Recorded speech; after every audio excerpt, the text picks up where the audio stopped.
ते योगिनाथाय महावीराय तायिने जय जगजीवजोणी वियाणो जगगुरु जगानंदो जगनाहो जगबंधु जय जगप्रिया महो भैवं जय सुवर्णं बभवो तिथैरणो अपच्छिमो जय जय गुरुलोगाणो जय महप्पा महावीरो ओंकारं बिंदु संयुक्तं नित्यं ध्यायन्ति योगिनः कामदं मोक्षदं चैव ओंकाराय नमो नमः। अज्ञानतिमिरान्धानां ज्ञानाञ्जन शलाकया नेत्रमुन्मीलितं येन तस्मै श्री गुरवे नमः। अनंत उपकारी प्रभु महावीर स्वामी जी के चरणों में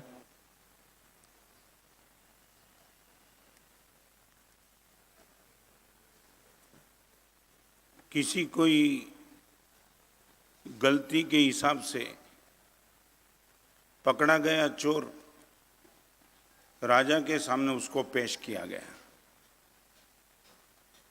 गलती कबूल कर दी।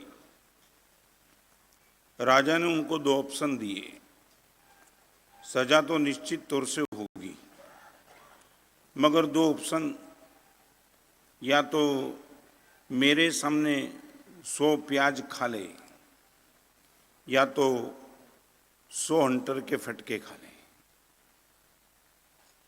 चोर को लगा हंटर का मार पड़ेगा, शायद जीवन समाप्त हो जाएगा, इससे तो बेटर है कि 100 प्याज खा लूं।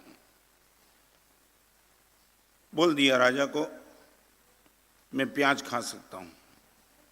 खाने का शुरू किया, 1 2 3 4 5 आंख में से पानी बहने लगा। उनको लगा ये अपने बस की बात नहीं है, इससे तो बेटर था कि राजा का हंटर का मार खा लूं, मारने वाला आखिर तो दया करेगा। हाथ जोड़ के राजा को बोला, राजन ये सजा मुझे मान्य नहीं है, एक काम करो, हंटर का फटका माराओ। 5-7 फटके वो मार दिए, खून निकलने लगा।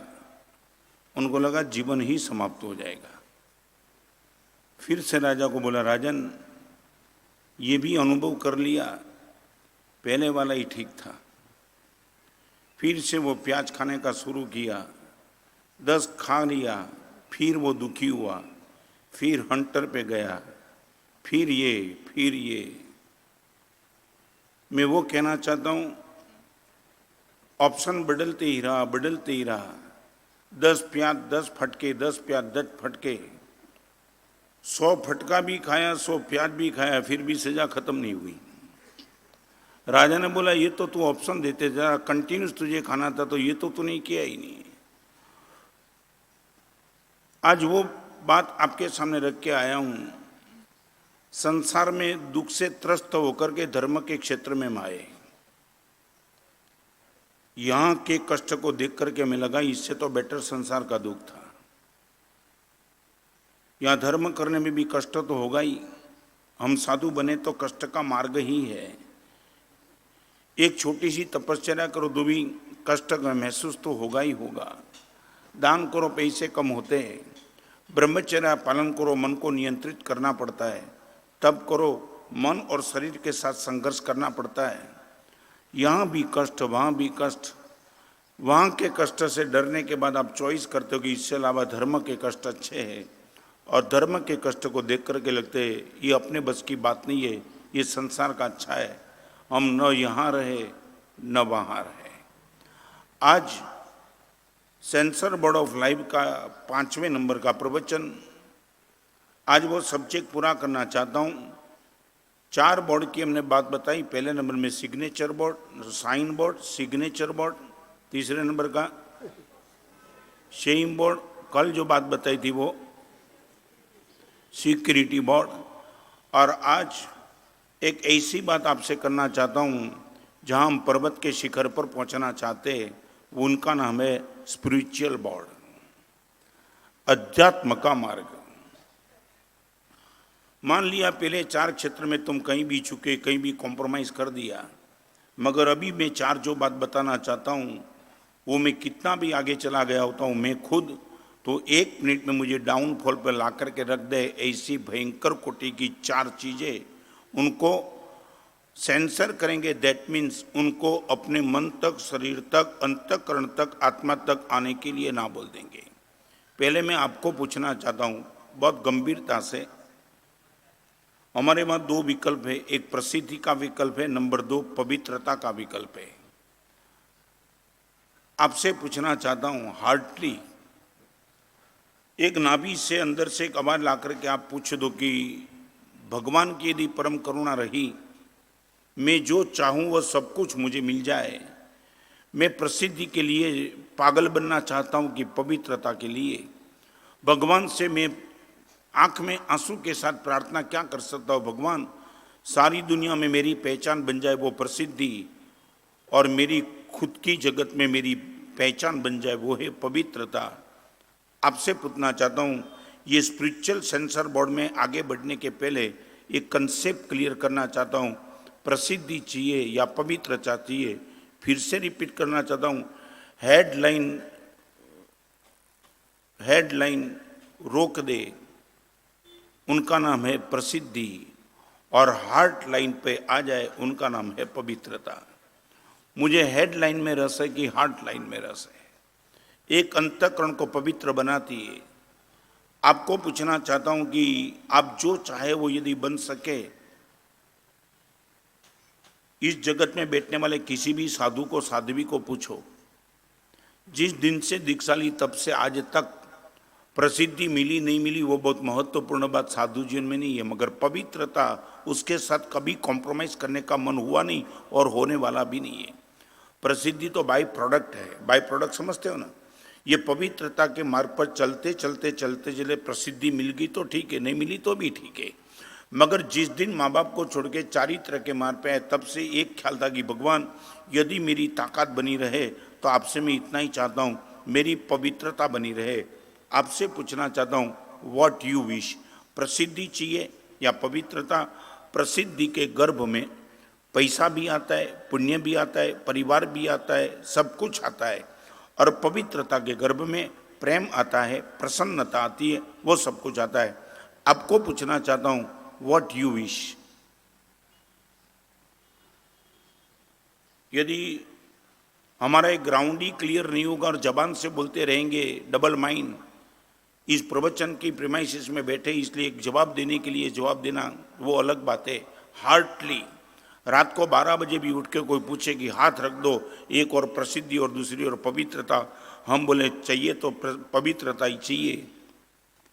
आंख बंद हो तब तक प्रसिद्धि है, और आंख बंद होने के बाद भी आपके साथ पवित्रता है। तो आपको पूछना चाहता हूँ, फिर आगे बढ़ना चाहता हूँ, व्हाट वी विश। हृदय से पूछता हूँ कि प्रसिद्धि चाहिए कि पवित्रता चाहिए। परमात्मा के मंदिर में गए, गुरु भगवान के पास आए, कभी कभी हमने चैरिटी और डोनेशन भी कर दिया। किसके लिए किया? प्रसिद्धि के लिए कि पवित्रता के लिए किया?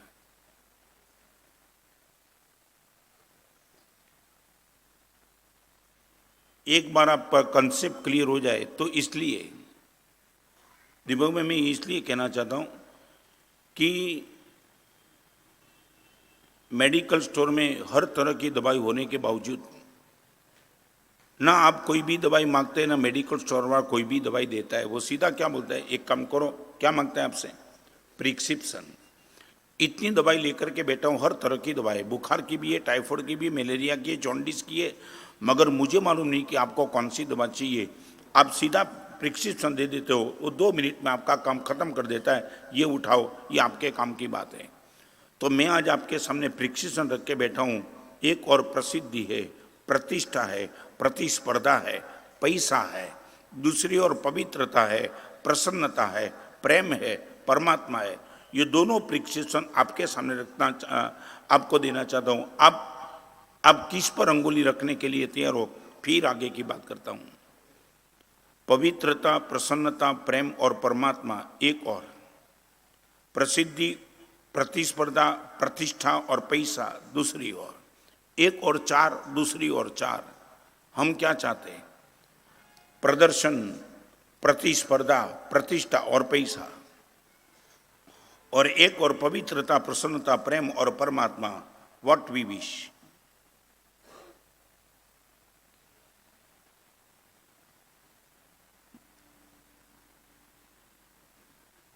Answer not by mouth Hartley.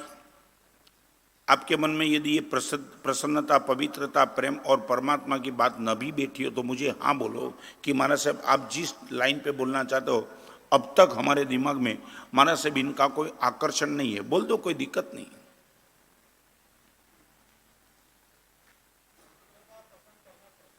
क्या पवित्रता पसंद करनी चाहिए वो बोलने के लिए तो मैं बैठा हूं। नहीं, तुम ये मत बोलो कि क्या करना चाहिए, आपको क्या पसंद है बोलो। ये क्या करना चाहिए वो तो शास्त्र भरे पड़े, ये तो 2-2.5 महीने से बोल रहा हूं और भी जितना समय मिलेगा मैं बोलते रहूंगा। वो याद मत रखो। आपको मैं पूछना चाहता हूं कि व्हाट वी विश, हेडलाइन चाहिए कि हार्ट लाइन चाहिए? एक हेडलाइन है, सुबह पेपर पढ़ते हो ना, पेपर तो हर समाचार हम नहीं पढ़ते, सीधा क्या पढ़ते हैं? हेडलाइन। तो ये प्रसिद्धि हेडलाइन है, प्रतिष्ठा हेडलाइन है, प्रदर्शन हेडलाइन है, प्रतिष्ठा हेडलाइन है, और ये पवित्रता, प्रेम, परमात्मा वो हार्ट लाइन है। तो आप पहले तय कर लो कि हेडलाइन चाहिए कि हार्ट लाइन चाहिए।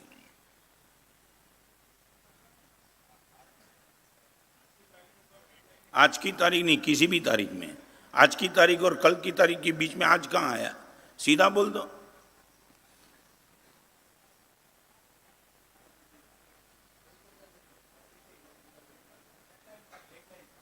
हेडलाइन में रहना है तो फिर सर्वमंगल कर दो, प्रवचनकार ही नहीं रहना। आप जो प्रिस्क्रिप्शन लेकर के बैठे तो मेडिकल स्टोर वाला बोलता है ये दवाई तो मेरे पास है ही नहीं, दूसरी जगह जाओ। आपका यही प्रिस्क्रिप्शन है।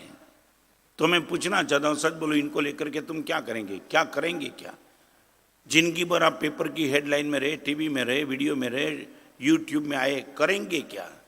मान लिया कि प्रसिद्धि मिली, मान लो कि प्रतिष्ठा मिली, मान लो कि प्रदर्शन मिला, मान लो कि अब्जों रुपए के मालिक बने, दो चीज मुझे बताएंगे, एक रोग और दूसरे नंबर में मौत आएगी, तब ये चार में से कौन आपको बचाने वाली है?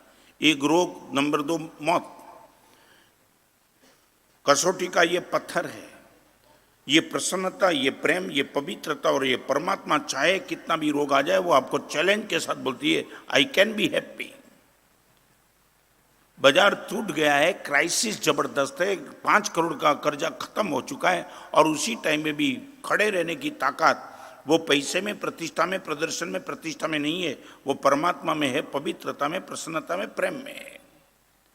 आज वो बात करना चाहता हूं, if you would like to have this 4 things, यदि आपको प्रसन्नता, प्रेम, पवित्रता और परमात्मा चाहिए, वो है स्पिरिचुअल सेंसर। हम इनके लिए निकले हैं। तो जिंदगी भर तक साधु जीवन का पालन करते करते यार आप जहां बैठे वहां, if you would like to be gentleman, not great man. एक ग्रेट मैन है, एक नंबर 2 जेंटलमैन है, ग्रेट मैन, और तीसरे नंबर में गुड मैन है। Good man, great man, gentleman. आप किसी भी 3 में से एक भी जगह में आपका नंबर यदि आप लगाना चाहते हो तो आपके पास क्या होना चाहिए, उनकी बात अब से शुरू करता हूं। नंबर 1, आपके पास एक फॉरगेट की ताकत चाहिए। फॉरगेट माने भूल जाओ। मेरे प्रेजेंट को दूषित करने वाला कोई भी पास्ट हो, उनको भूल जाने की मेरे पास ताकत चाहिए। ये प्रवचन याद रहने की आपके पास ताकत न भी हो, माफ, मगर किसी के द्वारा आपका अपमान किया है, किसी के द्वारा आपकी इज्जत खत्म की है, किसी ने समाज के बीच में आपको बदनाम किया है, 2 साल, 3 साल, 5 साल हो चुके, आज भी आपके मन का कब्जा लेकर के यदि वो बैठा है तो मैं निश्चित तौर से कहूँगा स्पिरिचुअल क्षेत्र में आपका विकास बिल्कुल खत्म हो जाएगा। ये आपके पास ताकत है। मेरे भाई ने मेरे साथ वो किया था, मेरी भाभी ने मेरे साथ वो किया था, सास ने मेरे साथ 2 साल के पहले ये किया था, सब कुछ यदि ये ताकत आप रख करके बैठे हो फॉरगेट की। आपको पूछना चाहता हूं, सच बोलो, फिर से रिपीट करना चाहता हूं, अच्छे पास्ट अच्छे प्रेजेंट को भी डिस्टर्ब करने की ताकत ये पास्ट की स्मृति में पड़ी है। मैं आपसे पूछ सकता हूं कि महाराज साहब जो भी मेरे साथ गलत हुआ है, मैंने अनुभव किया है, आज मैंने स्मृति पद से डिलीट कर दिया है, कोई भी चीज मेरे स्मृति पद पर नहीं है, इतनी मजे से बोल सकते हो?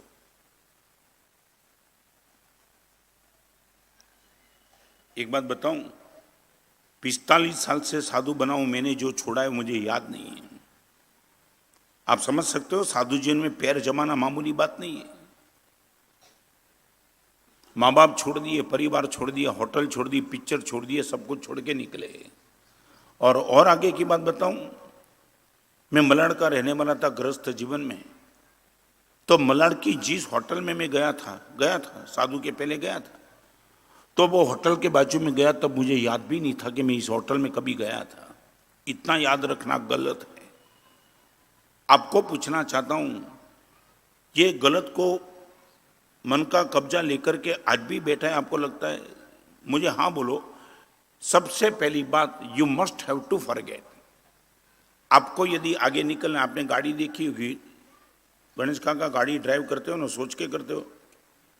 आगे देखते हो कि पीछे देखते हो? हाँ, ये नागपुर वाली की राय है, गणेश काका आगे भी नहीं देखते हैं।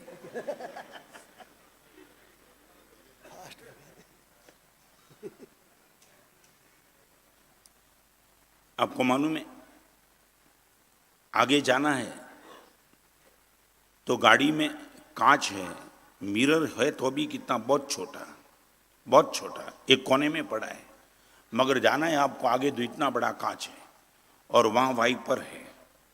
बारिश के दिन में यदि आपको कुछ कम दिखाई पड़े तो वाइपर हिलता रहता है ताकि वो चित्र क्लियर कर दे।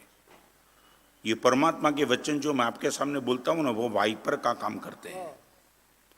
आपको यदि आगे जाना और कोई डिस्टर्ब करता है तो वो वाइपर क्लियर कर देता है कि ये आगे देखना, वो फ्यूचर। आप गाड़ी चलाते हो वो प्रेजेंट, और मिरर में जो दिख रहा है वो पास्ट। तो आपको मैं पूछना चाहता हूं, यदि आगे जाना है तो आगे देखना चाहिए, बहुत पीछे देखने की जरूरत नहीं है। और यदि देखना ही है पीछे, तो ये मिरर में कुछ अच्छी चीज देखो ताकि एक्सीडेंट न हो जाए। पीछे वाला साइड मांगता है, आपको नहीं दिखाई पड़ता, तो आप मिरर में देखा, उनको जाना है, दे दो साइड, मगर पीछे जाने की जरूरत नहीं है। तो इस सभा में बैठने वाले को पूछना चाहता हूं, आपके साथ किसी ने अन्याय किया, अपमान किया, आज स्मृति पद से डिलीट करने की आपके पास ताकत बनी है क्या? महाराज साहब कोई चीज मुझे याद नहीं है। याद हो सकती थी, मैं याद रखने के लिए महाराज साहब तैयार नहीं हूं। सामने वाला आकर के पूछता है, तेरे छोटे भाई ने तेरे से क्या किया था मालूम है? भूल गया 1 मिनट में, नहीं याद रखना चाहता हूं। आप भूलने का प्रयास करते हो, सामने वाला उत्तेजना देख करके आपको याद कराता है। इनके साथ फिर भी दोस्ती, मालूम नहीं उस आदमी ने तेरे साथ क्या किया, तेरे भाई के साथ फिर बिजनेस में पार्टनर बना दिया जिसने चीटिंग कर दिया था। आपको पूछना चाहता हूं, एक बात समझ लेना, याददाश्त वो ताकत है, मगर विस्मृति वो वरदान है। रिपीट करना चाहता हूं, याददाश्त वो एक ताकत है, मगर विस्मृति वो तो ईश्वरीय वरदान है। याद रखने की ताकत तो बहुत लोगों के पास होती है, मगर गलत को भूल जाने की ताकत वो परमात्मा का श्रेष्ठ कोटि का वरदान है। 45 साल में जिस दिन मुझे वो याद आएगा, मैं घर में गद्दी पे सोता था, यहाँ कहाँ सोने का आया? घर में गर्मी लगती थी, फैन रख करके बैठा था, यहाँ क्या आया? घर में मिष्ठान नमकीन खाने का मिलता था, यहाँ बिना घी की रोटी खाने का मिलता है। ये मैं पास्ट और प्रेजेंट की टैली करते रहूंगा, आपको लगता है मेरा साधु जीवन जम जाएगा? इस जीवन में मुझे जमाना है, जम के जमाना है, तो मैं पास्ट को याद भी नहीं करना चाहता हूं। पिक्चर में गया था कि गाड़ी में गया था कि प्लेन में गया था, छोड़ दो, अभी तो बस बाय वॉकिंग चलते रहता हूं और वी आर रियली हैप्पी। तो आपको पूछना चाहता हूं, स्पिरिचुअल में सेंसर सबसे बड़ी चीज है, you have not to remember but you have to forget.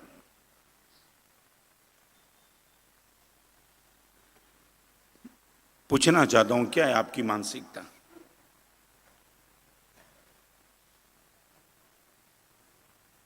ये मानसिकता क्या है?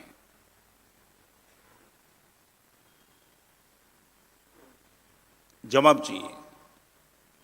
महाराज साहब वो कोई गंदी चीज, कोई गलत चीज जो मेरे प्रेजेंट को डिस्टर्ब करती है, महाराज साहब याद रख के नहीं बैठा हूं, सब छोड़ दिया। 45 साल के साधु जीवन में भी ऐसे बहुत कुछ प्रसंग बने हैं मेरे जीवन में भी, जो आज याद आ जाए ना तो दिमाग बिगड़ जाता है। मेरे साथ भी कोई भगवान नहीं बन चुका हूं मैं, मेरी भी कोई अपेक्षा थी, सामने वाले अपेक्षा से टकरा गई और मुझे दुख हुआ, मगर वो भूल गया, छोड़ो बात। अभी नए सर से मेरे जीवन को बनाना है तो फॉरगेट करना ही पड़ेगा। आपको पूछना चाहता हूं इस विकल्प में आपकी मनस्थिति क्या है, फिर आगे की बात।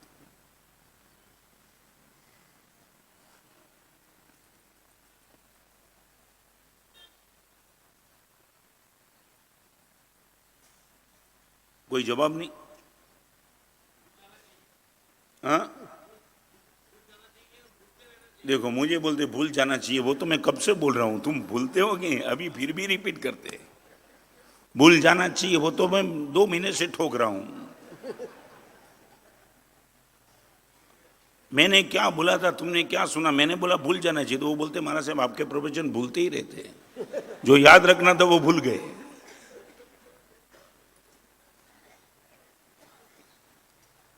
एक बाप था ना, वो 70 साल का हो गया तो बेटे के सामने वो मजाक माने वो मर्दानगी से बात कर रहा था, बेटा देख तू मेरे सामने झूठ बोलता है ना, मगर मैं बताऊं मेरी बात, मैं कब झूठ बोला वो मुझे याद नहीं है। तो वो बेटे ने बोल दिया पापा ऐसा है ना, बुढ़ापा में ऐसे भी याददाश्त कमजोर हो जाती है।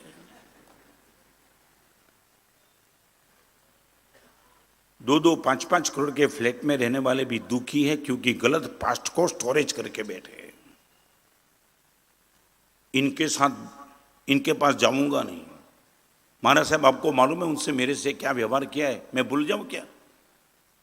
और आपके इर्द गिर्द जो रहते हैं ना, वो भी आप भूलना चाहते तो वो भी तो याद ताजी रखाते हैं, भूलना मत। इतना सरेंडर कर देता है। चलो आगे, मगर मैं गारंटी के साथ कहता हूं कि जिसके पास ये फॉरगेट की ताकत नहीं, वो अध्यात्म जगत में नहीं संसार जगत में भी मार खा जाएगा। ये तो सबसे बड़ी ताकत है। कदम कदम कदम पे आपके साथ ऐसा व्यवहार होता है कि जो आप नहीं भूल जाओ तो पागल बन जाओ, नहीं होता है। अभी रिक्शा वाले ने हाथ खड़ा कर दिया, रिक्शा नहीं खड़ी रही, कहीं गए किसी ने धक्का मार दिया, कितने चीज को स्टोरेज करके बैठेंगे। समझे ना मैं क्या कहना चाहता हूं? हमारा पुण्य इतना कमजोर है कि बार बार अपने साथ मान लो न मालूम जैसे सब मेरे सामने ही पड़े, तो सबको याद रखते रखते क्या करेंगे? बाप और बेटे का संबंध टूट गया, गलत को याद करने में शिष्य और गुरु का संबंध टूट गया, पति और पत्नी को डाइवोर्स लेने की नौबत आ गई, भाई और भाई के बीच में बंटवारा हो गया, बाप और बेटा अदालत में चला गया सिर्फ याद रखने के हिसाब से। मैंने ऐसे लड़के देखे जो रियली मैकेनिकल इंजीनियर बन चुका है, वो अपने बाप के साथ प्रेम से व्यवहार नहीं करता है। मैं वो लड़के को मिला था बंबई में, ही वॉज मैकेनिकल इंजीनियर। मैंने बोला तेरे चेहरे पे चमक नहीं है। महाराज साहब चमक है भी नहीं और चमक आए भी नहीं। मैं बोला क्यों? महाराज साहब मैं सीए होने का चाहता था, मेरे बाप ने बलात् मुझे महाराज साहब मैकेनिकल इंजीनियर बना दिया। अरे तू सीए बनना चाहता था, तेरे बाप को लगा मैकेनिकल इंजीनियर बना दूं, अभी बाप के साथ ये अपराध की बात। महाराज साहब वो बाप ने मेरे सब सपने खत्म कर दिए, जीवन में कभी उनके साथ व्यवहार नहीं करूंगा। ये पास्ट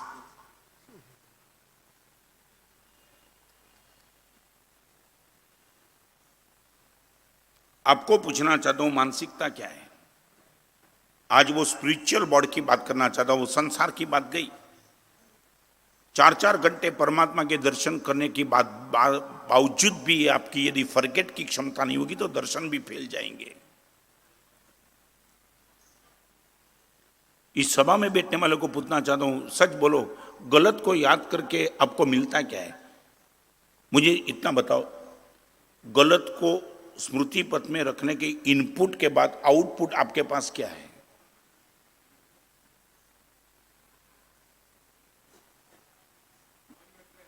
हाँ? मन में। तो मैं आपको पूछना, सच बोलो, मन में क्लेश आता है ऐसी जगह पे आपका इनपुट क्यों रहता है? यदि आप अनुभव कर रहे हो कि महाराज साहब सिवाय क्लेश, सिवाय दुश्मनी, सिवाय मन का तनाव कुछ नहीं मिलता है, तो इसमें आपका इन्वॉल्वमेंट क्यों है? कोई तो चीज मिलती होगी। जिस कंपनी के शेयर नहीं होते उसमें कोई आदमी इन्वेस्ट नहीं करता है ना। जिस कंपनी के शेयर का भाव डाउन डाउन डाउन इंडेक्स जा रहा है उसमें कोई इन्वेस्ट करके बैठेगा? बेवकूफ थोड़ा है। वो सामने होके बोलेगा तू बोलता है दोस्त इस कंपनी में तेरा पैसा, मगर बोलेगा करूं क्या, वो तो जा रही है। तो पास्ट यदि गलत है उसमें आपके मन का इन्वेस्ट करने के बाद आपको यदि क्लेशी मिला, दुखी मिला, तनाव मिला, उद्वेग मिला, दुश्मनी मिली, तो फिर और आगे की बात स्वास्थ्य डिस्टर्ब हो गया, स्ट्रेस आया, तो I would like to know from you फिर इसमें आपका इन्वेस्टमेंट क्यों है?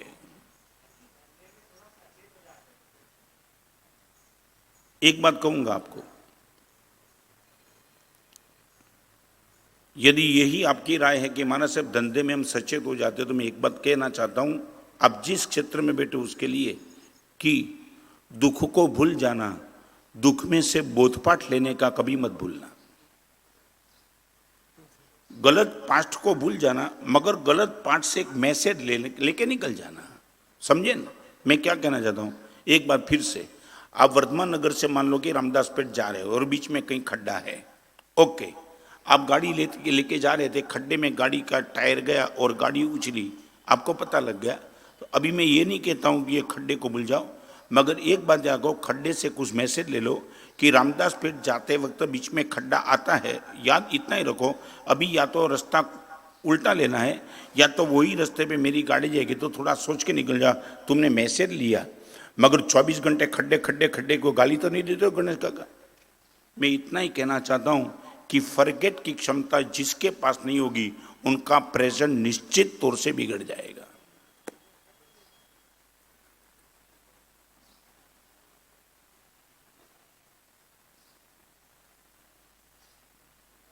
ये ताकत नहीं, ये ताकत आपके पास है कि नहीं? हमारे पास 2 शब्द लिखा है। आपको मालूम है एयरपोर्ट में आप कभी हवाई जहाज से गए हो?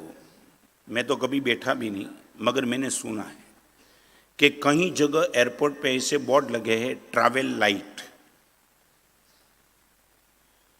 जितना यदि आपके पास बोझा कम होगा, यदि ऊर्ध्व यात्रा पे जाना है, ऊर्ध्व यात्रा, नीचे की यात्रा का प्रश्न नहीं रहता है, मगर ऊपर की यात्रा पे निकलते हो तो जितना बोझ आपके पास कम रहेगा उतनी यात्रा सरल बन जाएगी। ये spiritual censor board, that means ऊर्ध्व यात्रा है। हम परमात्मा से मिलने के लिए जाते हैं तो जो बोझ बनती है मन के लिए, मन के लिए 2 बात आपको कहना चाहता हूं। यदि मन को हल्का रखना है, गलत स्मृति से मुक्त हो जाओ। नंबर 2, नंबर 1, मन को यदि हल्कापन महसूस करना है तो गलत स्मृति से मुक्त हो जाओ। और आपके घर को यदि, जिसको मैंने पहले 2-4 दिन के पहले बोल दिया था, आपको घर यदि रहने लायक बनाना है तो बिन जरूरी फर्नीचर से घर को मुक्त कर दो, बिन जरूरी। समझे ना?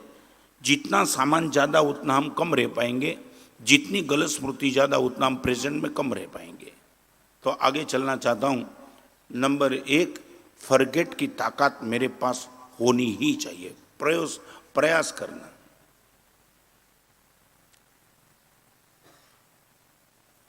एक छोटा सा प्रश्न पूछो, इस प्रवचन के बाद किसी एक व्यक्ति की ओर से आने वाले प्रवचन में जो भी आए उनको 10-10 रुपए की नोट प्रभावना के नाम से दी जाती है। संजय, सिर्फ इतना ही पूछना चाहता हूं, प्रभावना करने वाले का नाम जब डिक्लेयर हुआ तब तुझे पता चला कि इस व्यक्ति ने मेरे 10 लाख का पेमेंट डुबाया है। सच बोलो, तुझे 10 रुपया दिखाई पड़ेगा कि 10 लाख दिखाई पड़ेगा? गया काम से। क्या हुआ?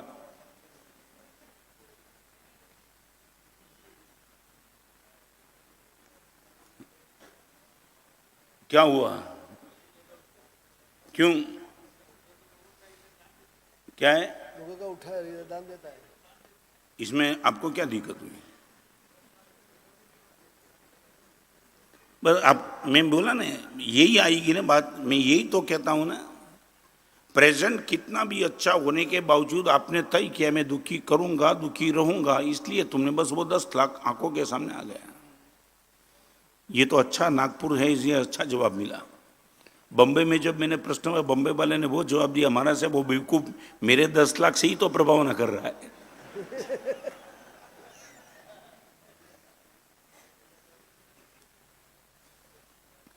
नंबर 1, फॉरगेट की ताकत मेरे पास जी है। जो गलत प्रसंग मेरे जीवन में बने, महाराज साहब स्मृति पद से डिलीट कर दिया। नंबर 2, फॉरगिव की ताकत चाहिए। फॉरगेट माने भूलते रहो, फॉरगिव माने क्षमा करते रहो। सबको सजा करने का भाव मत रखो। और एक छोटा सा प्रश्न पूछना चाहता हूं, हर व्यक्ति की गलती के लिए उनको सजा मिलनी चाहिए। यदि यही आपका गोल है तो सबसे पहले शुरुआत खुद से करो। करना चाहते हैं सामने वाले की जिस गलती पे सजा मिलनी चाहिए, वो एटीट्यूड हमारा है, इस पे प्रति हमारा फोर्स है, साले को माफ करना नहीं चाहिए, पहले खुद से शुरू करो। और मैं क्या बताऊं आपको, हमारी मन की बदमाशी की बात बताऊं, जब क्षमा की बात आती है तब अपनी गलती को क्षमा कर देते, और सजा की बात आती है तब सामने वाले की गलती को याद रखते हैं। क्या क्या ये हमारा डबल माइंड चल रहा है। मैं आपको पूछना चाहता हूं, क्षमा करने की क्षमता, क्षमा करने के बाद भी मैं निश्चित तौर से हल्कापन महसूस करता हूं।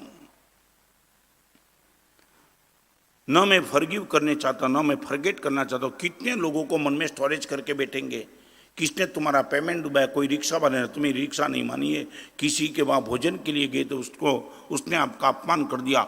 कितने लोगों की एंट्री लगा करके तो आपका मन का पूरा दूषित हो जाएगा। जिस कबाट में तुमने गंदी चीज भरी, उस कबाट में इत्र की बोतल रहेगी कैसे?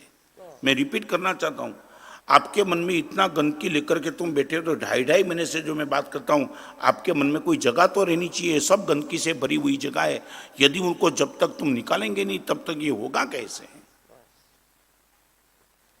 खामे में समझिए, भगवान सारे जगत के जीवों को मैं क्षमा कर देता हूं।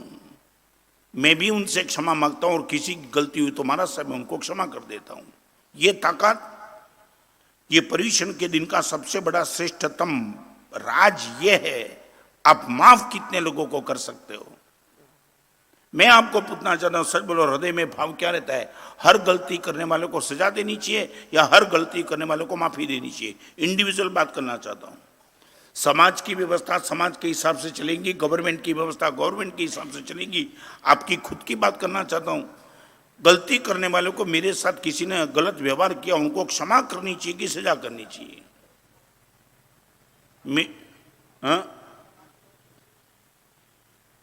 सच बोलो, हमारे पास ये व्यवस्था है क्षमा करने की?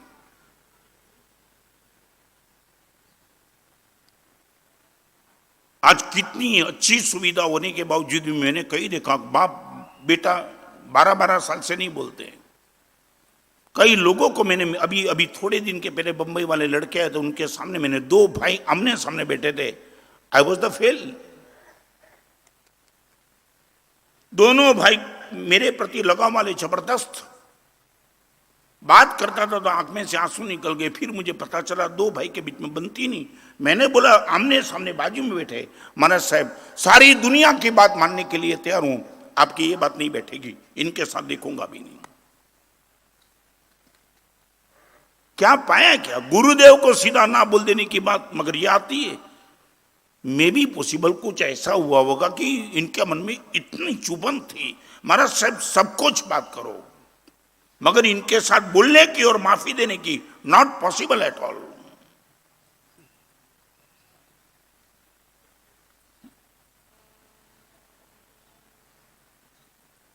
फॉरगिव और फॉरगेट 2 ताकत आपके पास आ जाए, मैं गारंटी के साथ कहता हूं, आपका घर आज भी स्वर्ग बन सकता है। मगर ना मालूम आपने घर को नरक बना दिया है।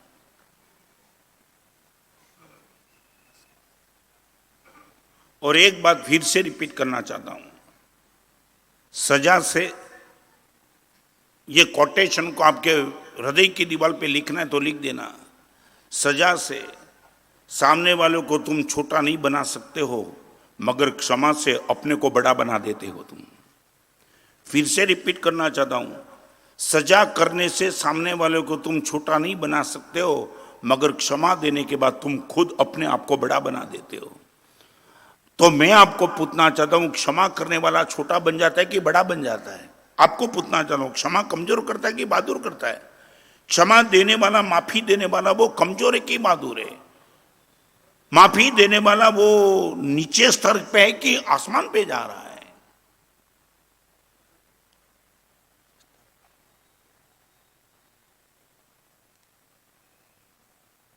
पूरा का पूरा तुम्हारा संसार बस से भरा पड़ा है। कोई भी आदमी आपके आकर को पूछेंगे, एक साधु को छोड़ के लाओ, तुम दुनिया में किसकी राय लेने के लिए जाओगे, उसने मेरे साथ ऐसा किया, वो क्या राय क्या देगा? वही देगा, साले को दिखा दे, तुम छोड़ना मत। ये तो इस प्रीमाइसिस में तुम गलती से आ गए, जानबूझ के आएगी गलती से आए। हाँ, क्या हुआ? एक बार ये प्रयोग करो थी। फिर मैं आपको बताऊं एक छोटा सा प्रसंग, लाइव प्रसंग आपको कहना चाहता हूं। उस दिन में बालकेश्वर में 3 बत्ती में था, उपास में। एक 2 फुलस्केप का एक पत्र मेरे पास एक बहन का है। पत्र पढ़ने के बाद मैं अपने आंख के आंसू को रोक नहीं पाया, और शाम को मेरे सब साधु को इकट्ठा करके वो पत्र मैंने उन सबको पढ़ाया कि क्या कमाल संसार चलता है। एक बहन का पत्र था, शी वॉज अबाउट 55, मैं पहचानता भी नहीं था। और ये बहन ने इतना लिखा था कि महाराज साहब, कितने सालों से आपके पुस्तक, महात्माओं के पुस्तक पढ़ती हूं, प्रवचन में भी आती हूं, बार बार ये संसार असार ऐसी बात प्रवचन में सुनने के बावजूद भी महाराज साहब मुझे वो विश्वास नहीं बैठता था कि संसार असार है। पति का सौभाग्य था, बेटा इतना अग्नांकित था, लाखों रुपया की पूंजी है, जहां पानी मांगो वहां दूध मिलता था। ऐसी स्थिति में महाराज साहब संसार असार ये कभी बात दिमाग में बैठी नहीं।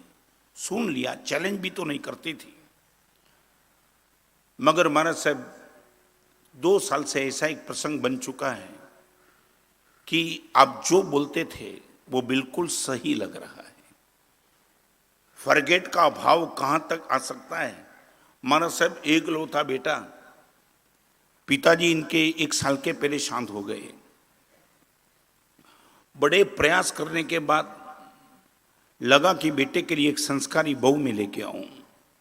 महाराज साहब बेटे ने मेरे पे छोड़ दिया था कि मम्मी मुझे तूने जीवन में इतना आगे बढ़ाया कि मैं कुछ सोचने के लिए मैं पसंद ही नहीं करूंगा। लड़की तू जो भी लावे, एक बात समझ ले, वो लड़की को मेरे साथ ट्यूनिंग रहे या ना रहे, मगर तेरे साथ ट्यूनिंग जिंदगी भर तक रहना चाहिए, वो सोच के तू लड़की पसंद कर देना।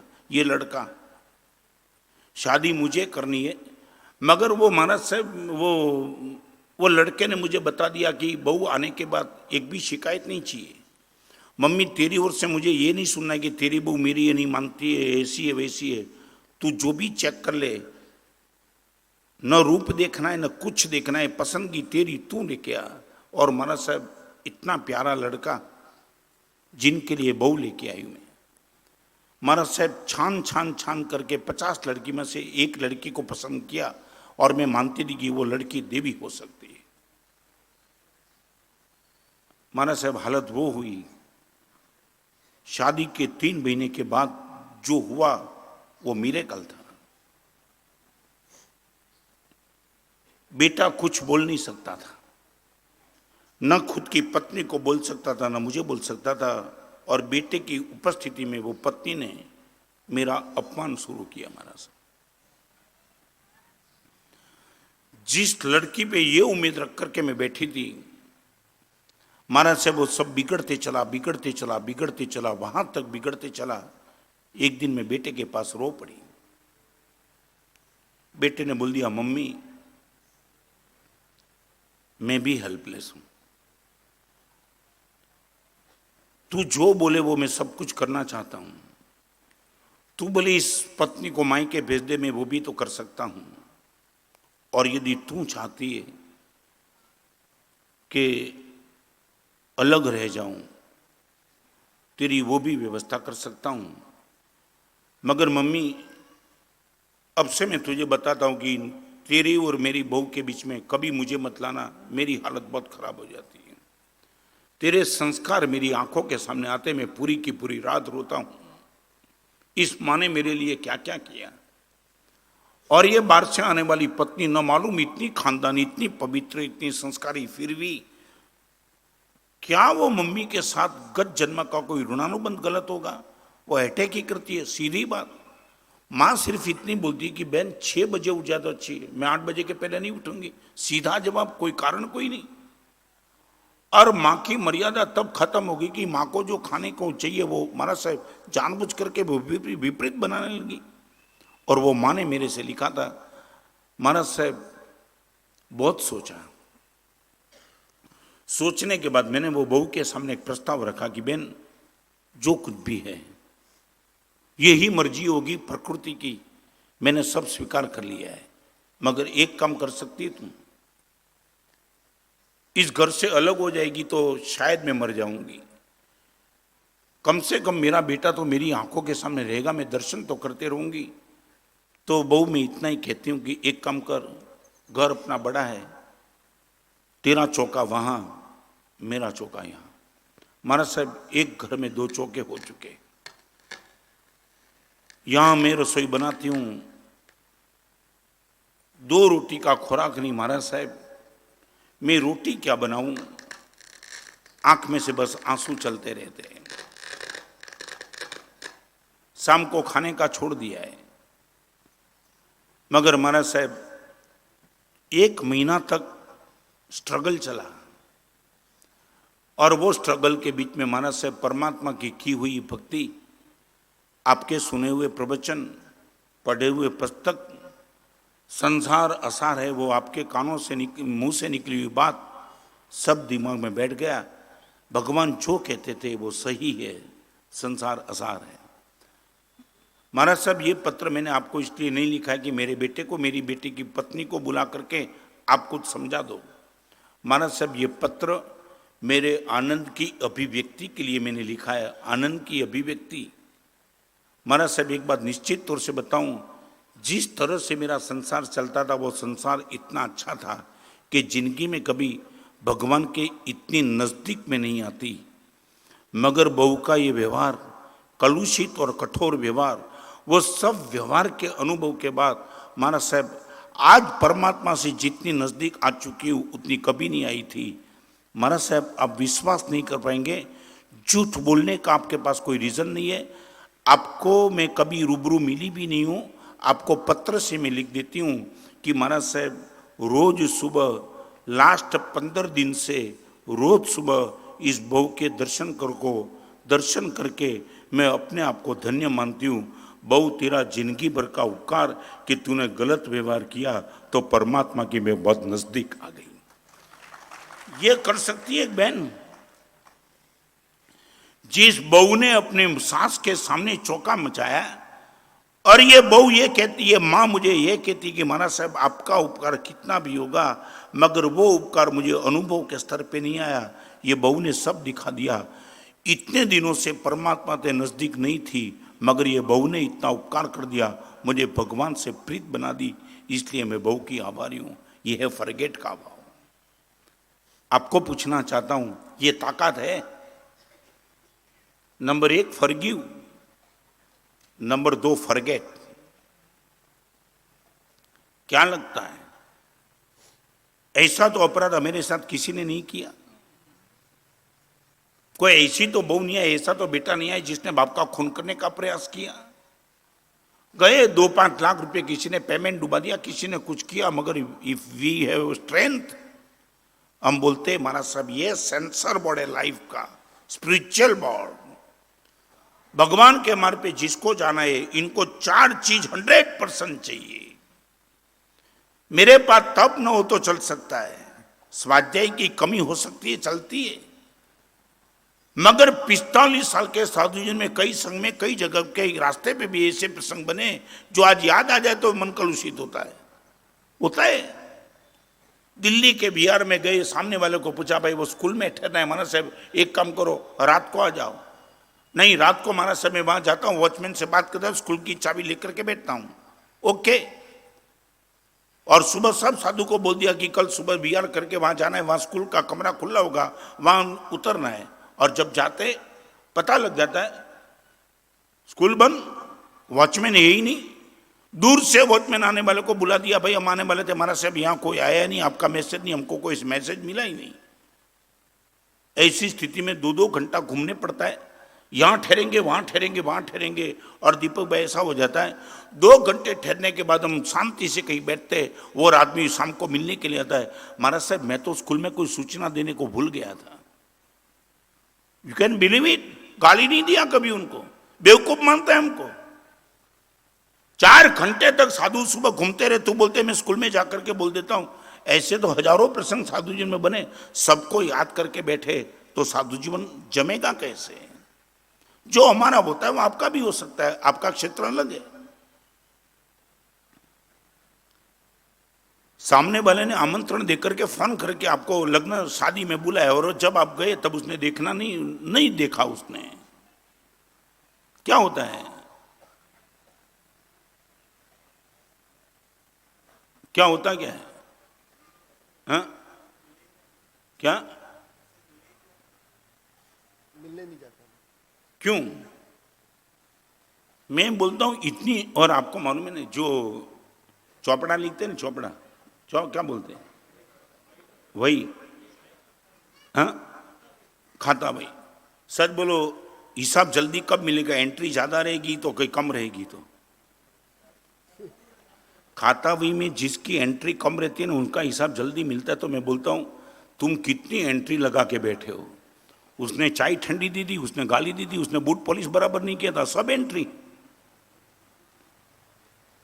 यदि आपको खाता भी क्लियर करना है तो एंट्री थोड़ी कट करते चलो, बहुत एंट्री मत रखो, हैरान हो जाएंगे। चलो आगे। नंबर 1 फॉरगिव, नंबर 2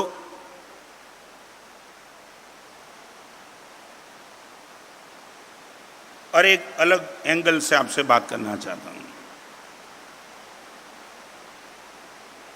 नागपुर से कलकत्ता की ट्रेन है या दिल्ली की, कौन सी है?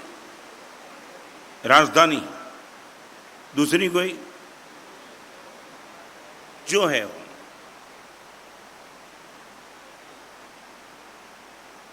नागपुर से राजधानी चालू होती है, वो दिल्ली कितने घंटे में पहुंचती है? 14 घंटा। और बाकी की ट्रेन 16-18 जो भी है। मुझे सिर्फ इतना बताओ, नागपुर से दिल्ली का डिस्टेंस समान होने के बावजूद एक ट्रेन जल्दी पहुंचती है, एक ट्रेन थोड़ी लेट पहुंचती है, इनके बीच में रीजन क्या है?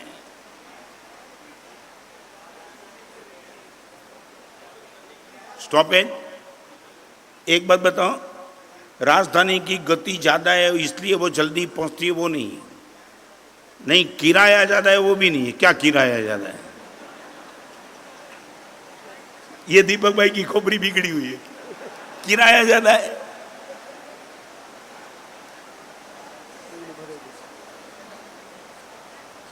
किराया क्या ज्यादा है?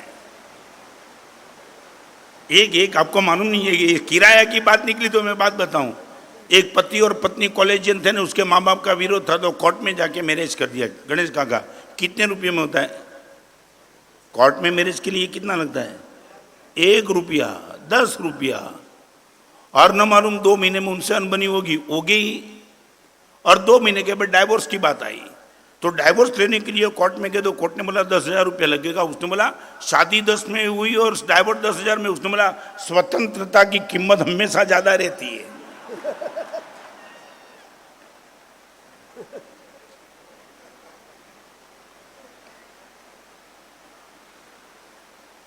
मैं आपको लॉजिकली प्रूव कर सकता हूं कि अध्यात्म के मार्ग पे गति, राजधानी की गति ज्यादा है, इसलिए वो नहीं पहुंचती है।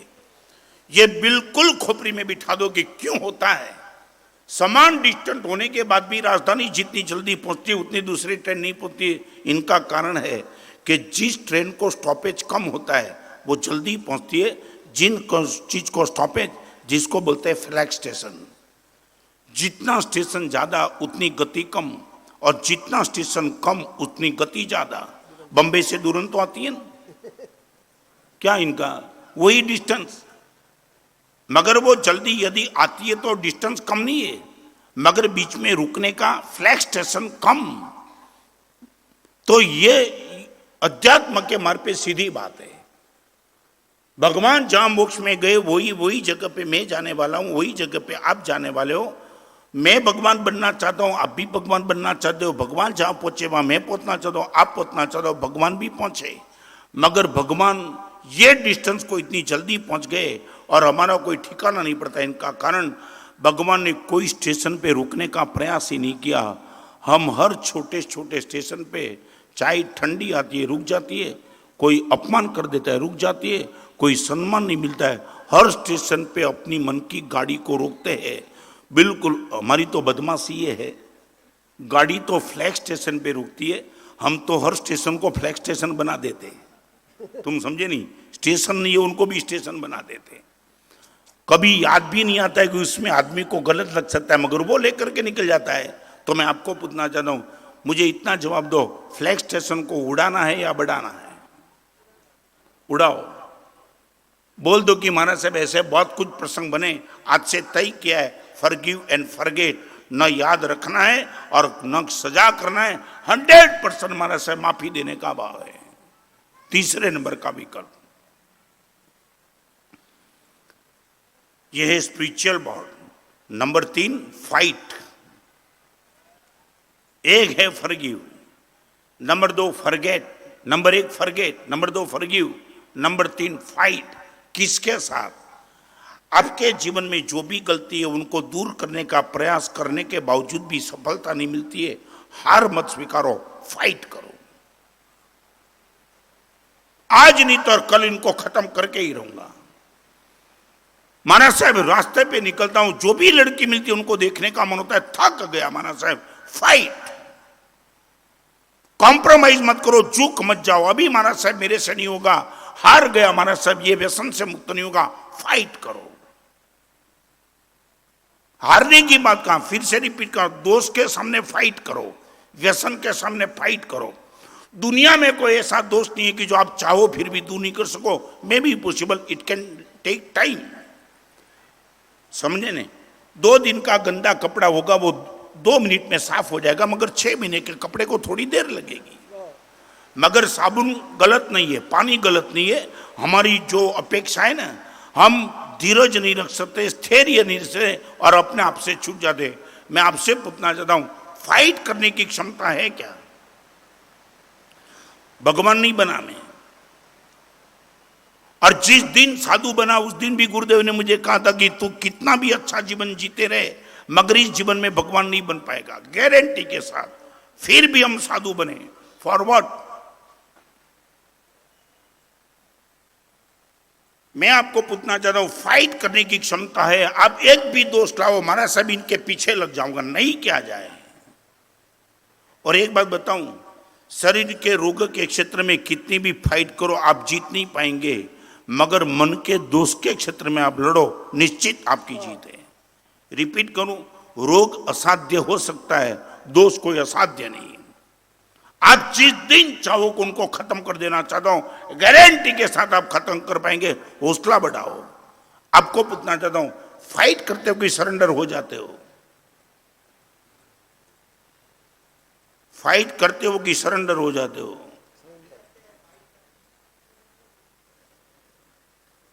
अरे आपकी भाषा में समझाओ, सच बोलो, पेमेंट नहीं मिलता है तो फाइट करते हो कि सरेंडर हो जाते हो?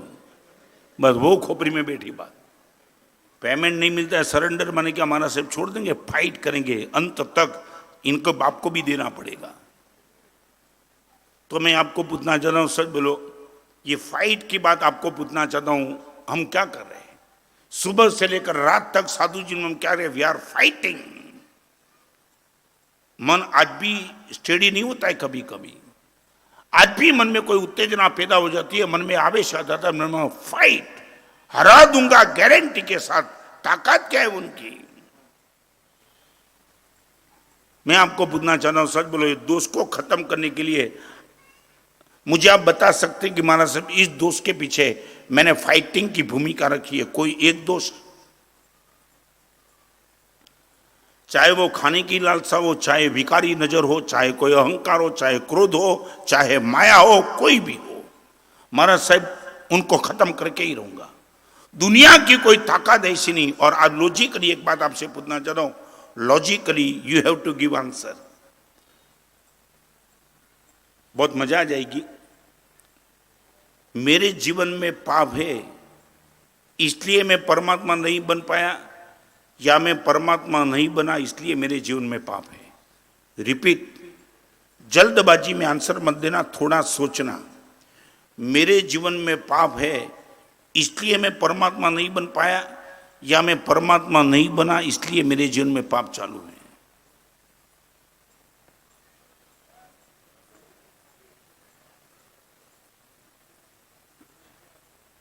दोनों एक नहीं हुआ, दोनों एक नहीं हुआ। पाप चालू हुए इसलिए मैं परमात्मा नहीं बन पाया, कि परमात्मा नहीं बना इसलिए मेरे जीवन में आज पाप चालू है?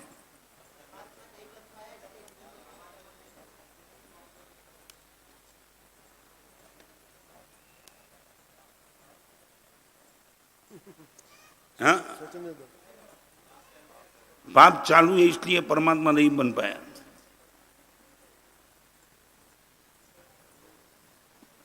और कोई जवाब? यही माने दो में से एक जवाब दो, माने एक तो सच्चा आएगा। हाँ, तुम भी होशियार बन गए अभी।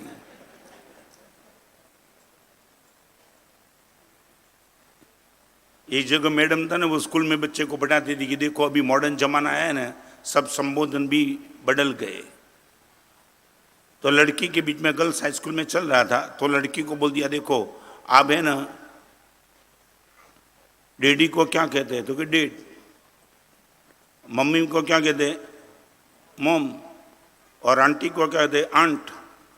तो वो लड़की ने बोल दिया, फिर मैडम आपको भी हम मैड कहे तो चलेगा क्या?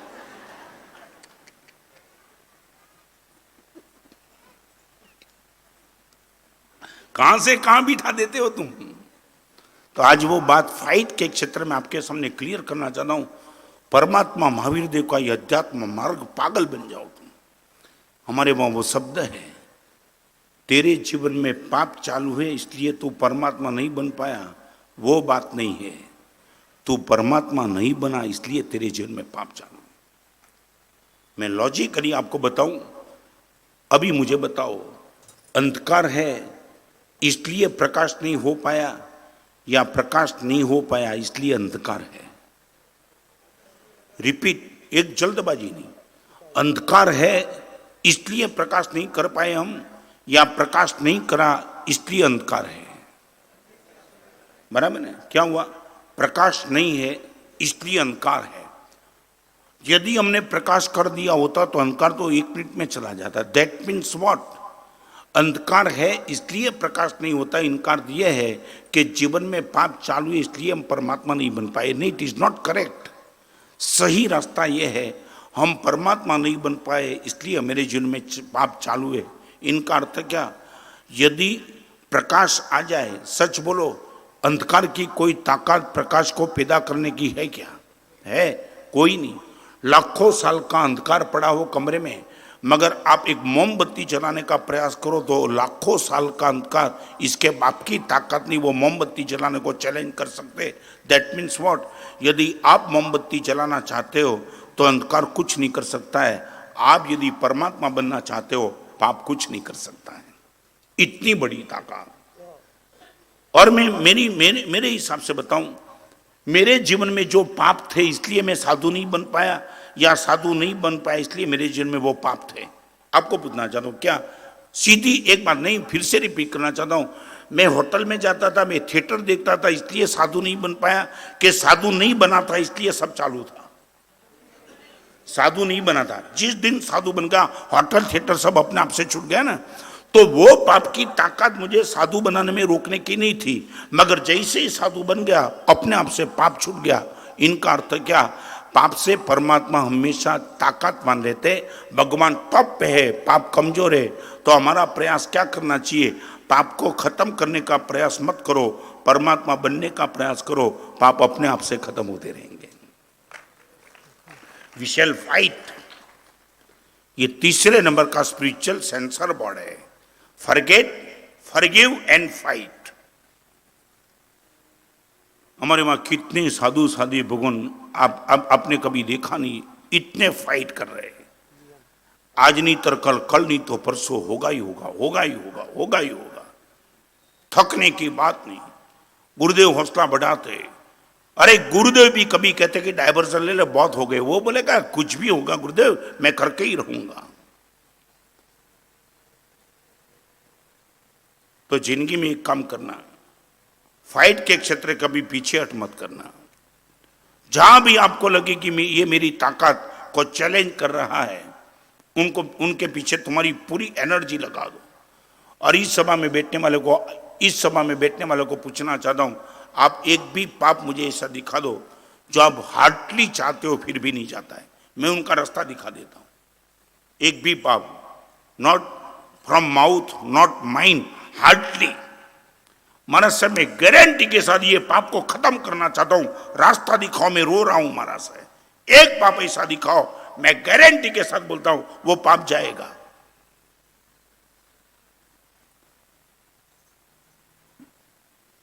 अब डबल माइंड हो, बात अलग है।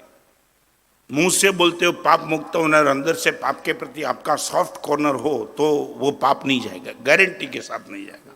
Not soft corner at all. क्या लगता है?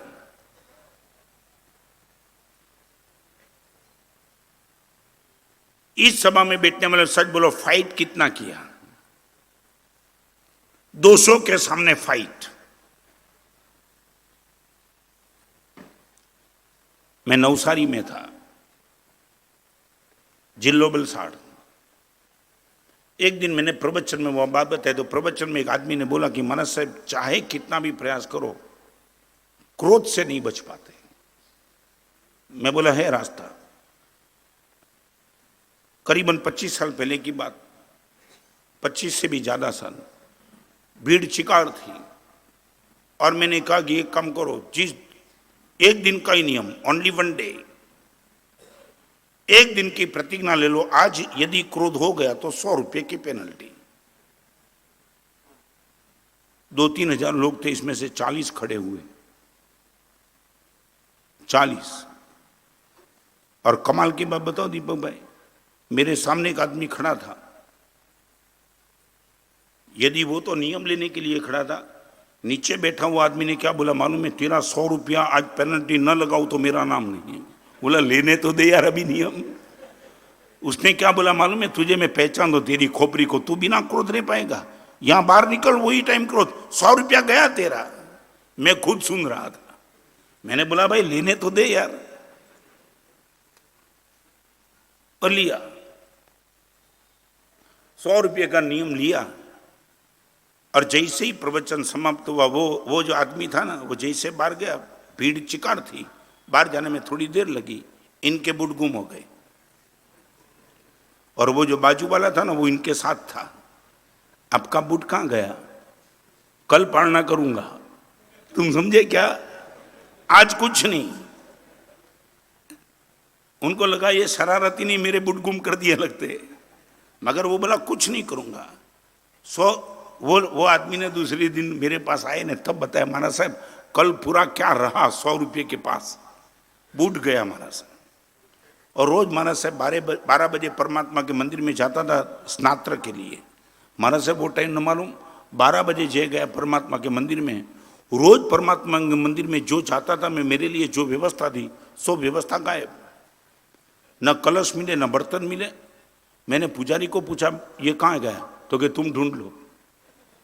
अभी माना साहब ये 100 रुपया नहीं होता तो उनको दिखा देता, मगर ये 100 रुपया बोल दिया पुजारी को, ठीक है। मैं थोड़ा जिम्मेदारी हूं, मैं मंदिर लेकर पुजारी को बोला भाई शांति रख, हो गई बात। और माना साहब भोजन करके ऑफिस पे गया। जैसे ही माना साहब गाड़ी में नहीं जाता था, गाड़ी लड़का लेके जाता था। मैं दोपहर को 2 बजे जाता था, तो 2 बजे निकला रिक्शा करके। और माना साहब कमाल, आधे रास्ते पे रिक्शा वाला ने बोल दिया सेठ नीचे उतर जाओ। महाराज साहब सबको आज ही मन हुआ, क्या हुआ? मैंने वो रिक्शा वाले को पूछा भाई कोई रीजन है क्या? बोल दिया ना रिक्शा मेरी है, उतर जाओ। क्या रिक्शा वाला प्रवचन में नहीं आया था?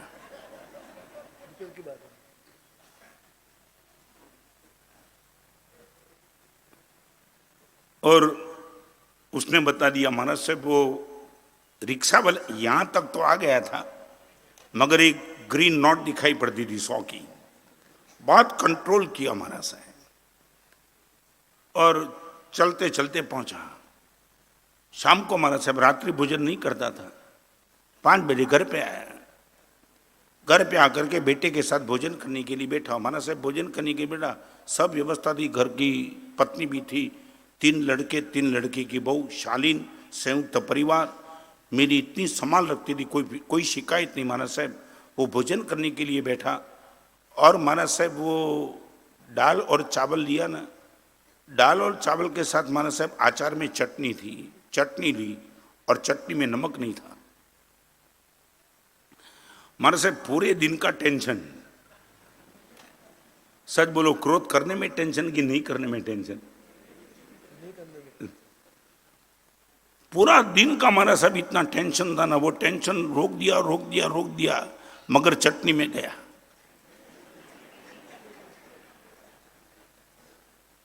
चटनी में नमक कहां डाला है, नमक कहां डाला है? लड़के ने बोला पप्पा 100 की चटनी हो गई तुम्हारी।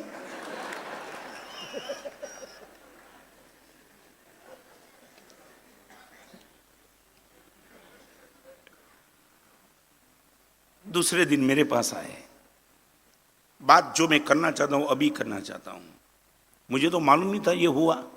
उसने खुद ने अपनी दास्तान बता दी। महाराज साहब 2 घंटे परमात्मा की पूजा करना आसान था, आपके सामने बैठ करके रोज 2-2 घंटा प्रवचन सुनना वो भी महाराज साहब आसान था। कल आपने 1 दिन का नियम दिया, ओनली फॉर 1 डे। महाराज साहब पता चला वेयर वी आर। हमारा दिमाग कितना गर्म है, हम किसको छोड़ नहीं सकते। महाराज साहब कल पता चला ये 100 की नोट महाराज साहब आज परमात्मा के मंदिर में जा रही है, पेनल्टी दे रहा हूं।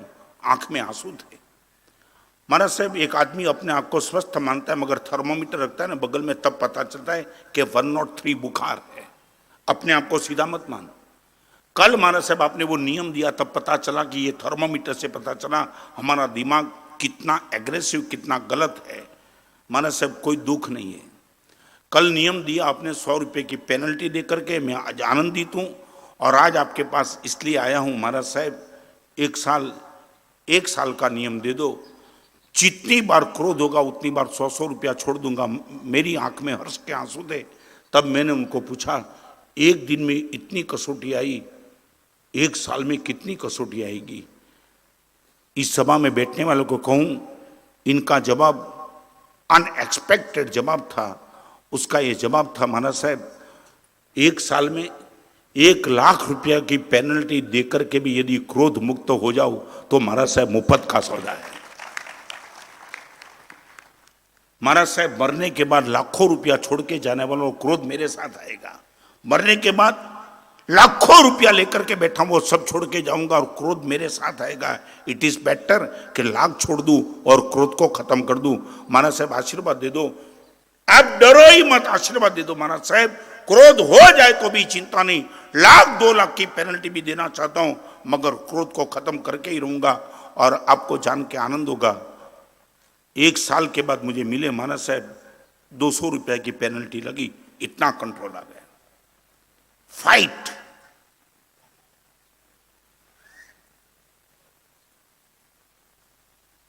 अध्यात्म के जगत में वर्तमान काल में कोई भी आगे बढ़ने वाला आदमी निश्चित तौर से तो विजेता नहीं बनेगा, डाउनफॉल आते रहेगा, अप्स एंड डाउन, समझे ना। मेरे मन में भी कभी हो जाता है कि मैं टॉप पे हूं, कभी लगता है कि मैं तलेटी पे आ गया, 1 मिनट में पता भी नहीं लगता कि ये अप्स एंड डाउन कहते आता है। और अंग्रेजी की कहावत हमेशा आंखों के सामने रखना, game is not lost still there is 1 ball. समझे इंग्लिश का अर्थ क्या है? Game is not lost still there is 1 ball. जब तक 1 बॉल भी बचा है तब तक आपकी हार मत स्वीकारो। चमत्कार बहुत कुछ हो सकता है 1 बॉल में भी। जब 1 बॉल बचा है तब भी हारने की बात नहीं है, तो हमारे जीवन के तो अभी कितने बॉल बचे, हारने की कहां बात। महाराज साहब, लड़के ही रहूंगा और जीत के ही दिखाऊंगा। एक हौसला चाहिए। भगवान की ताकत पे मेरी और आपकी श्रद्धा होनी चाहिए। God is with me. मैं अपने अहंकार की पुष्टि की बात नहीं करता, मगर जिस दिन दिल्ली में सेक्स एजुकेशन के खिलाफ में जब आंदोलन शुरू करने का प्रयास करता था, उस दिन आरसी लाहौटी सुप्रीम के चीफ जस्टिस ने मुझे बताया था, महाराज साहब मैं चाहता हूं आप इसमें मत जाओ। मैं बोला क्यों? महाराज साहब आप अमेरिका के वर्सिस हो, ये यूनिसेफ का सिलेबस है, आप कहां तक सफल होंगे पता नहीं। गुरुदेव भुवन भानुश्री महाराज की परम करुणा, वर्तमान कच्छाधिपति जय गोस्वामी के परम आशीर्वाद, और वही टाइम मेरे मुंह से लाहौटी साहब को एक जवाब निकला। आप लाहौटी साहब मुझे ये बोलते हो कि महाराज साहब आपने यूनिसेफ जैसे अमेरिका को दुश्मन बनाया है, आप नहीं जीतेंगे। तब मैंने उनको ये कहा था कि लाहौटी साहब ये भूल जाओ कि रत्नसन ने अमेरिका को दुश्मन बनाया है। इतना ही मैं कहूँगा, अमेरिका ने भगवान को दुश्मन बनाया है। अमेरिका को हारना है और भगवान को जीतना है, ये हौसला। और उस टाइम आरसी लाहौटी ने कहा था, महाराज साहब आपके साथ कौन कौन है? ब्यूरोक्रेसी, कोई पॉलिटिशियन, कोई electronic media, print media, one कोई है आपके साथ? और सच बताओ वो टाइम कोई नहीं था। I was alone. महाराज साहब दिल्ली में इसके खिलाफ आपको जाने के जीतना है, वेस्ट ऑफ एनर्जी, आप सब खत्म हो जाएंगे। एक सुप्रीम का चीफ जस्टिस मुझे जब ये बोल रहा था, तब मैंने आरसी लाहौटी को इतना कहा था, लाहौटी साहब मैं भगवान महावीर का साधु हूं और एक चीज को लेकर के बैठा हूं, 1 man is majority if God with you. एक आदमी भी मेजोरिटी में यदि परमात्मा उनके साथ है। और 3.5 साल के बाद जब सेक्स एजुकेशन बैंड हो गया, आरसी लाहौटी ने कहा, महाराज साहब अमेरिका हार गया, भगवान जीत गया। Fight. Number 1 forget, number 2 forgive, number 3 fight, और नंबर 4 जीवन में कोई भी कष्ट, दुख, तकलीफ आए उनको फेस करो। फेस करो माने पलायन मत करो, हैंडल करो, टेक ऑफ करो, आने दो। जिस दिन साधु बना उस दिन बहुत बात हुई थी मेरे। गुरुदेव भुवन भानुश्री ने बिठा करके बोला था कि मालूम है कि साधु जीवन में क्या क्या है? Everything is there. नंगे पैर चलना है, ये मस्तक के बाल को खींचना है, जिंदगी भर तक स्नान नहीं करना है, परिवार में जाना नहीं है, जो भी रोटी चावल मिलेगा उनसे जीवन चलाना है। गुरुदेव ये सब दिखाओ, आई विल फेस। कोई डरने की बात नहीं। इतना पवित्र मार्ग है तो पवित्र मार्ग पे कष्ट तो आएंगे, झेल लूंगा। और आज तक 45 साल की उम्र तक इनको फेस करते चलते आते हैं। ये तो ताकत होनी चाहिए। फिर से रिपीट करना चाहता हूं, दोस्त के साथ फाइट करो और दुख को फेस करो। दोष और दुख दोनों अलग बात है। जीवन में दुख आएंगे, रोग का दुख आएगा, एक्सपेक्टेशन टूटेगी, इनका दुख आएगा, सर्दी का, गर्मी का, हर तरह का कहीं ना कहीं कहने के दुख आएगा। डरने की क्या बात है? हार जाने की क्या बात है? सुसाइड करने की क्या बात है? डिप्रेशन में आने की बात कहां है? डूब गया पेमेंट, ओके, कर्जा नहीं आ रहा। अभी तुमने पढ़ा ना बॉम्बे में राज ट्रेवल्स वाले ने सुसाइड कर दिया। कितने लोग जा रहे हैं? ये क्यों हुआ? फेस करने की क्षमता तुम्हारी खत्म हो गई। आज आपके सामने इस सभी सभा के बीच में एक छोटा सा आपको एक मैसेज देना चाहता हूं। इतना कर सकते हो, जो दुख सहन कर सके उसका सामना मत करो। जो दुख आप सहन कर सकते हो उनसे पलायन मत करो।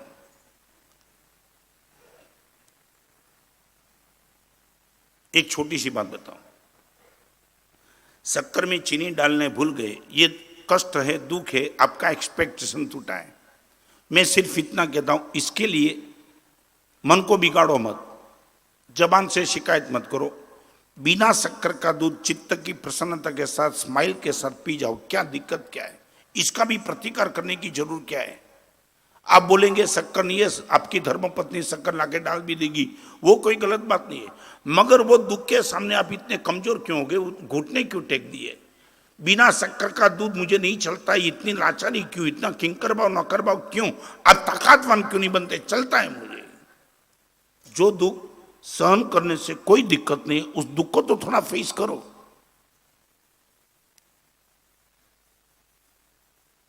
मैं जो कहना चाहता हूं समझ गए, हर दुख की बात नहीं करना चाहता हूं। अब हर दुख को सहन करो, वो बात अभी आपकी मानसिकता भी नहीं, आपकी भूमिका भी नहीं, मगर जो दुख को सहन करने में कोई दिक्कत नहीं है उसको तो फेस करो।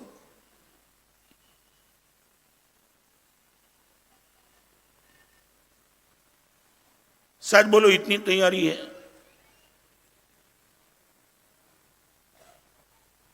क्या? हाँ, एक दिन का क्या नियम दे दूं? कितनी जगह पे होगा ये, और नियम लेने वाले तो तुम हो ना। मैं ये बोलूंगा सहन कर सको तो आप बोलेंगे माना से वो सहन कर सकता है, ऐसा था ही नहीं, तो फिर मैं क्या करूंगा? समझे नहीं? हाँ, एक आदमी एक सिंहासन पे बैठ गए तो उसको सिंहासन से उठाना था किसी व्यक्ति, तो आने के बाद उसको बोला, ये सिंहासन पे तू बैठ गया ना, ये सिंहासन सम्राट अशोक का था।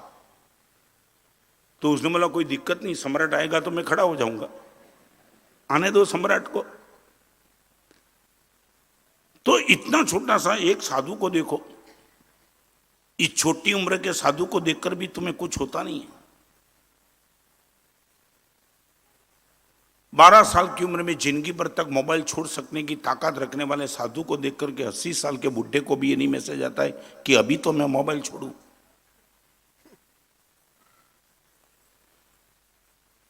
मैं आपको इस सभा में इतना पूछना चाहता हूं, धर्म करने के लिए कौन सी उम्र सही है? वो आपके पास जवाब नहीं है तो छोड़ो। पाप छोड़ने के लिए कौन सी उम्र सही है? धर्म करने के लिए कौन सी उम्र सही है? वो जवाब आपके पास नहीं है तो माफ। पाप छोड़ने के लिए कौन सी उम्र? एक डेडलाइन।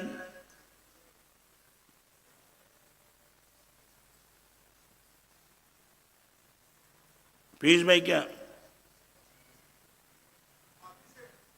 है?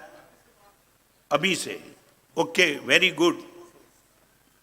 नहीं, बराबर है, ये हृदय का भाव है, ये कोई मजाक नहीं है। बोलते अभी से छोड़ दिया, ओके गुड। यही ताकत आनी चाहिए आपके पास। और एक बात आपसे मैं बहुत गंभीरता से कहना चाहता हूं, अध्यात्म जगत में यदि आपको आगे निकलना है, एक बात, प्रेम और द्वेष 2 शब्द है, ये दोनों शब्द की एक विशेषता है, दोनों को एंड में रस है, एंड में। मगर दोनों के बीच में फर्क ये है, प्रेम जहां होता है वहां AND आता है, और द्वेष जहां होता है वहां END आता है। एंड, प्रेम को एंड में रस है, AND में। आपके शादी के घर प्रसंग है, वहां कौन आएगा? मेरे पिताजी आएंगे, मेरे मित्र आएंगे, मित्र की पत्नी आएंगी, मेरा दोस्त आएगा, मेरा व्यापारी आएगा, और जिनके साथ मेरी नहीं बनी थी एक समय, आज वो मेरा मित्र नहीं भी है, मगर आज उनसे दुश्मनी मैंने खत्म कर दी है, वो भी तो आएगा। रिपीट करना चाहता हूं, प्रेम ऐड करता है, AND,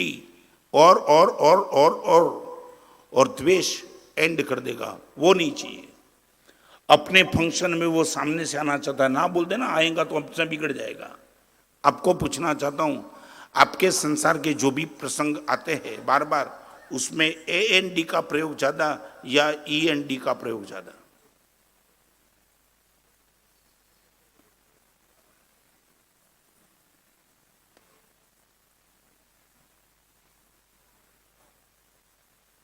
एक छोटा सा प्रश्न, बिल्कुल छोटा सा।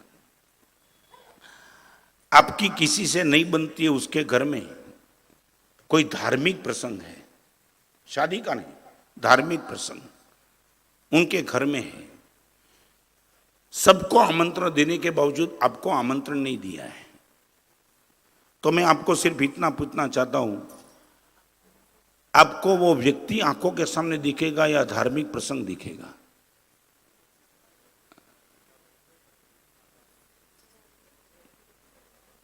क्या बिना आमंत्रण धर्म के प्रसंग में आप चले जाएंगे क्या? क्या नहीं, धार्मिक प्रसंग में जो खुद के घर पे होता है ना, वहां इनविटेशन दिया जाता है और आपको नहीं दिया।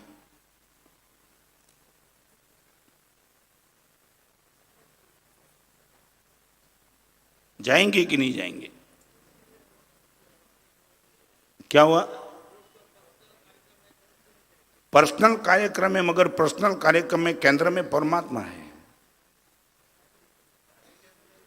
क्या है? इनविटेशन कोई नहीं, मगर भगवान का। एक बात बताऊं, सच बोलो, आज तक कभी थिएटर वाला ने आपको इनविटेशन दिया क्या? पत्रिका ही नहीं। मुझे बताओ, कोई फोन आया मैनेजर का कि पिक्चर बढ़िया लगा, आ जाना? बिना आमंत्रण थिएटर में गए, बिना आमंत्रण होटल में गए, बिना आमंत्रण एयरपोर्ट पे गए, और मैं बिना आमंत्रण ब्रिज कैंडी में जाके आया। सच बोलो, हॉस्पिटल में जाने के लिए आमंत्रण नहीं, होटल में जाने के लिए आमंत्रण नहीं, पिक्चर में जाने के लिए आमंत्रण नहीं, सर्कस में जाने के लिए आमंत्रण नहीं, और धर्म के प्रसंग में जाना है महाराज साहब, मुझे आमंत्रण नहीं था। क्या है? भजन में नहीं जाएंगे, बस में नहीं जाएंगे।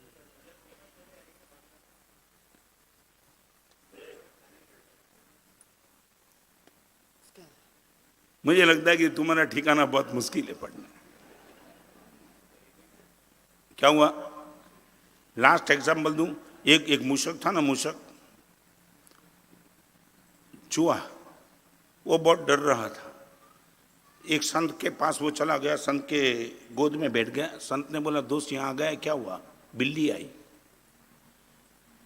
तो उसने बोला, तू क्या चाहता है? महाराज मुझे बिल्ली बना दो। आशीर्वाद ही दे दिया, बिल्ली बन गया। और बिल्ली बनने के बाद 2 मिनट के लिए बाहर घूमने के लिए गया, फिर भागते भागते है, क्या हुआ? कुत्ता मेरे पीछे लगा है। ठीक है, तू क्या चाहता है? कुत्ता बना दो। चूहे को बिल्ली बनाया, बिल्ली को कुत्ते बनाया, कुत्ते के पीछे भाग आया तो भाग बना दिया, भाग के पीछे हाथी आया, हाथी बना दिया, फिर सिंह आया, सिंह बना दिया जंगल का। और वो जंगल का सिंह बना दिया, फिर भी वो एक दिन वो आया, इनकी आंख में डर था, वो कांप रहा था। तब उसने संत ने पूछा कि बेवकूफ, तुझे सिंह बना दिया, अभी क्या कांप रहा है? उसने बोला, शिकारी आए धनुष बाण लेकर के। मालूम है दीपक भाई, वो संत ने बोला, तू चूहा ठीक है, उसको फिर से चूहा बना दिया। तब वो हैरान था, उसने संत को पूछा, मुझे बिल्ली बनाया, कुत्ता बनाया, बाघ बनाया, हाथी बनाया, सिंह बनाया, फिर चूहा बना दिया। उसने बोला, देख तू डर रहा है ना, तुझे चूहा से मैंने सिंह बनाया तो भी डर तो तू रहा है ना, तो फिर चूहा ही ठीक है, जाने दे, सिंह क्या बनाना।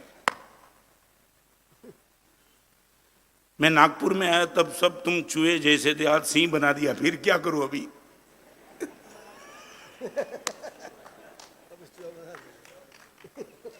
ताली क्या बजाते हो यार?